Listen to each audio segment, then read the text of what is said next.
আসসালামু আলাইকুম। মনি টেস্টি কিচেনে আপনাদের সবাইকে স্বাগতম। কেমন আছেন সবাই? আলহামদুলিল্লাহ, আমি অনেক ভালো আছি। আজকে যে রেসিপিটা আমি আপনাদের সাথে শেয়ার করব তা হচ্ছে আমের পুডিং। এই রেসিপিটা একদম খেতে দুর্দান্ত এবং একদম সহজ। যারা আগার আগার পাউডারের টেনশনে এটা করেন না, তারা কিন্তু আজকের রেসিপিটা দেখলে খুব সহজে এটা করতে পারবেন। প্রথমে আমি আমগুলোকে সুন্দরভাবে ছিলিয়ে নিয়ে তারপর এটাকে কেটে নিয়েছি কিউব করে। আপনারা যে কোনো সাইজেই করতে পারেন, তাতে কোনো সমস্যা নেই। এরপর আমি এটাকে ব্লেন্ড করে নেব। ব্লেন্ডারে এটা দেওয়ার পরে এটাকে ব্লেন্ড করে নেব একদম মিহি এবং সুন্দরভাবে। দেখুন কতটা সুন্দর হয়েছে এটা পেস্টটা। এই পেস্টটা এখন আমি কড়াইতে ঢেলে দেব। তারপর এটাকে আলতো হাতে নাড়াচাড়া করতেই থাকবো যাতে করে তলে বা নিচে লেগে না যায়। এরপরে আমি এতে চিনি ব্যবহার করব না। অনেকের ডায়াবেটিসের সমস্যা থাকে, তারা কিন্তু এই রেসিপিটা ফলো করে বানাতে পারেন। আমি কিন্তু একটুও চিনি এখানে ব্যবহার করি নাই। এখানে আমি কিন্তু কর্নফ্লাওয়ার ব্যবহার করেছিলাম, আগার আগার পাউডার ব্যবহার করি নাই। আপনারা চাইলে কর্নফ্লাওয়ার দিয়েও এটা হবে সুন্দরভাবে। তারপর এটা একটা পাতিলে ঢেলে তারপর ঠান্ডার জন্য এটা 10 থেকে 15 মিনিট অপেক্ষা করব। এমনকি এটা ফ্রিজে রাখতে হবে 5 থেকে 10 মিনিটের জন্য। নর্মাল কিংবা ডিপ যেটাতেই রাখেন রাখতে পারেন। তারপর দেখুন কত সুন্দর এই জেলিগুলো তৈরি হয়েছে। জেলিগুলো দেখতে অসম্ভব সুন্দর হয়েছিল এবং একদম কাচের মতো স্বচ্ছ মনে হচ্ছিল। আমার তো দেখেই একদম ভালো লাগছিল, মনে হচ্ছে তখনই অনেকগুলো খেয়ে ফেলি। দেখুন কতটা সুন্দর হয়েছে, একদম আয়নার মতো চকচক করছে। এভাবে আপনারা জেলিগুলো তৈরি করে নেবেন।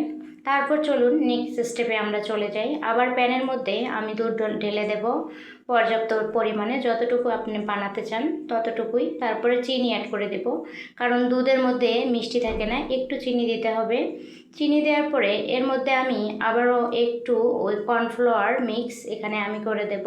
আমি কিন্তু আগার আগার পাউডার ব্যবহার করছি না, আপনারা চাইলেও এটাই করতে পারেন। কর্নফ্লাওয়ার দিয়েও হয়ে যাবে এই পুডিংটা অনেক সুন্দরভাবে।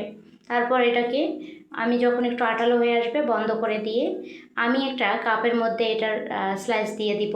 আপনারা চাইলে যে কোনো পাত্রে দিতে পারেন, কিন্তু আমার এটা ভালো লেগেছিল বিধায় আমি কিন্তু এটা করেছি।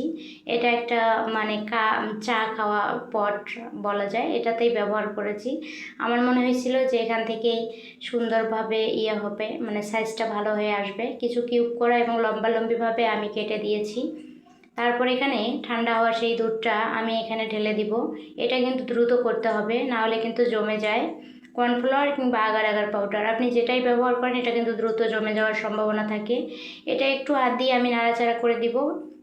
তারপর এটাকে ঠান্ডা হওয়ার জন্য আবারও 10 থেকে 15 মিনিট অপেক্ষা করব। তারপর আমি আবারও নর্মাল ফ্রিজে রেখে দিয়েছিলাম 10 মিনিট। তারপর ডেকোরেশনের পালা। এটাকে সুন্দরভাবে দেখুন কত সুন্দরভাবে চলে এসেছে। একদম একটু ভেঙে গিয়েছিল আমার, কারণ আমি একটু বেশি খোঁচাখুচি করেছিলাম এই জন্য। তার উপরে আপনারা চাইলে কোকোনাট পাউডার, আমি এর উপরে কাজু বাদাম মানে বাটা ছিল পেস্ট, এটা ছিটিয়ে দিয়েছি। তারপরে দেখুন কত সুন্দর এই পুডিংয়ের লেয়ারটা এসেছে। দেখতেই মনে হচ্ছে মন ছুঁয়ে যাচ্ছে, খাওয়া তো দূরের কথা। এটা অনেক সুস্বাদু হয়েছিল খেতে এবং দেখতে তো মাশাআল্লাহ অনেক সুন্দর। আপনারা একটু ট্রাই করে দেখবেন এবং ধন্যবাদ দিতে আমাকে জানাতে ভুলবেন না।